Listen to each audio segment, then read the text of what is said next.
Monica Puig, Juan Martín del Potro and Rafael Nadal showed us what the Olympics does to tennis. Can you imagine if the entire tennis season were like the Olympics? On the one hand, it would be tremendously exciting. Every match during the games, and sometimes every point, can feel like a life-or-death experience. On the other hand, it would also be tremendously stressful, for exactly the same reasons. Saturday was the best day the sport has had, and almost certainly will have, in 2016, but I'm not sure how my nerves would hold up if I had to go through it all again, every week, and I'm just watching. There's nothing like the Summer Games for tennis, but maybe it's a good thing they won't come around again until 2020. For most other Olympic athletes, the swimmers, the sprinters, the fencers, the gymnasts, it's a given that they get one chance, and only one chance, every 4 years to make a lifetime's worth of work pay off. That's an unfamiliar and unnerving sensation for most tennis players and fans. The essence of the 11-month Pro Tour is that, no matter what happens, there's always another match coming next week, and another Grand Slam coming in a few months. Only during this week, in Rio, do we get a feel for what the stakes are like at the Olympics, and how vertiginously scary they can be. It's a feeling that was best summed up, for me, by British sports writer Simon Barnes. If you fail at the Olympics, he wrote, you have nothing for 4 years. Winning is not just about being perfect. It's about being perfect now. The unforgiving present tense of the Olympic Games dominates the hearts and minds of the competitors. If not now, when? The present obviously isn't quite as unforgiving in tennis. The pros have another Olympic-size event, the US Open, coming up in 2 weeks. But as you can see from the reactions in Rio, even to a tennis player, an Olympic medal remains a unique and universal sign of achievement, something everyone understands, and a talisman that will be passed down to kids and grandkids. Anyone watching this week could sense the pressure, if not now, when ? Growing as the tournament progressed. In any other event, the men's doubles final between Rafael Nadal, Marc Lopez and Jorge Tejada-Lauren Murguia would have been an entertaining three-setter. The fact that it was for a gold medal turned it into 3 hours of wall-to-wall, hide-behind-the-couch tension. The tension in Rio reached a peak on Saturday during Juan Martín del Potro's 3-hour, 5-7, 6-4, 7-6, 5, win over Nadal. Like Del Potro's 2 tiebreaker victory against Novak Djokovic in the first round, this was a heavyweight fight, a gladiatorial battle, a long, slow duel in the sun. Normally, I like a quick pace, but it made sense on this occasion that chair umpire James Kothevong let Rafa and Delpo take their sweet, tired time between points. The score was always close, neither player could get more than a break ahead. The points themselves were taut. Rafa and Delpo stayed close to the middle of the court and rallied carefully. Delpo later said that his strategy had been to hit my forehand as hard as I can. He did, and his ability to hit through the court may have made him better equipped to deal with the Olympic pressure than Djokovic or Rafa. But Del Potro wasn't wild with his shots. While the audience roared and howled and booed and cheered and chanted around them, Nadal and Del Potro played with a gravity that fit the moment. Each also took turns succumbing to nerves. Del Potro served for the match at 5-4 in the third set, and was quickly broken in a game that featured a 5-fist pump vamos.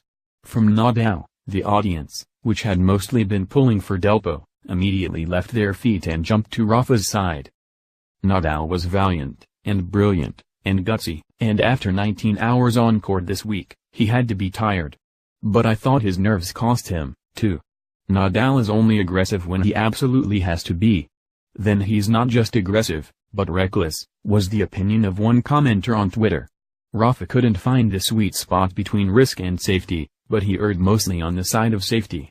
Too often he waited for Delpo to miss, when just a little more forcefulness from the baseline could have given him the point. Rafa won the first set, but at 2-2 in the second, with the finish line beginning to loom, he grew tentative. In the third set, he broke Del Potro at 4-5 and held from 0-40 at 5-5, but then he again grew tentative in the tiebreaker and went down 0-3. On the final point, with a chance to even it at 6-6, Rafa suddenly went for broke on an inside-out forehand that he didn't need to make that good. Nadal did what he did too often in 2015, he fought all the way back, only to lose in the end. Still, that's not the way we should remember Rafa's Rio run. This week was a return to glory for him, one in which he added to his legacy and reminded fans of the energy he can generate on the biggest stages. Taking himself and his friend Mark Lopez to a gold medal in doubles will go down as one of his greatest and least likely career accomplishments, and a marker of his competitive will. Asked how he had made it through 20 hours on court this week, Rafa said, "The passion for the game, and the Olympics. No ranking points, and no money, is necessary."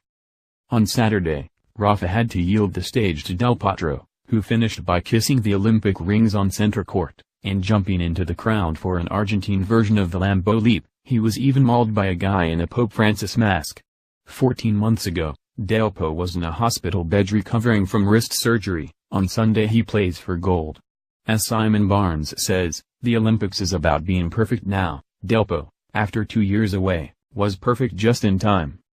Possible time to hold the women's gold medal match, between Monica Puig and Angela Kerber. But Puig quickly set about pumping air right back into the arena. The 34th-ranked Puerto Rican was a definite underdog against the number 2-ranked German, and she was trying to win the first gold medal, in any sport, in her country's history. But it was clear from the start that the Olympic pressure, the pressure of now, was sharpening Puig's game, rather than weighing on it. When Andy Roddick won his only major, at the 2003 U.S. Open, he said he felt an inexplicable sense of calm as he walked on court for the final, and that it continued through the match. That's how Puig looked, too. Her demeanor was calm, her tactics and thought process were clear, and her shots were hit with more confidence than ever. She took advantage of Kerber's soft second serve, and controlled the rallies without overhitting or aiming for the lines. Puig's backhand was the biggest revelation of the night, rifling it up the line, rolling it at sharp angles cross-court, and using it for deft drop shots. She made it look like one of the best shots in the game. When Puig built a 4-0 lead in the third and took the balls to serve, she had essentially won the match. But now came the hard part, making it official. You knew that the ever-stubborn Kerber wouldn't make it easy. 3 times Puig reached match point, 3 times she couldn't finish it. On the last of them, Kerber hit a forehand that clipped the net cord and dribbled over for a winner. But Puig never looked anything other than calm and confident, and she never stopped hitting out and drilling the ball into the corners. "Complete disbelief, complete shock," Puig said when asked her reaction to her 6-4, 4-6, 6-1 win.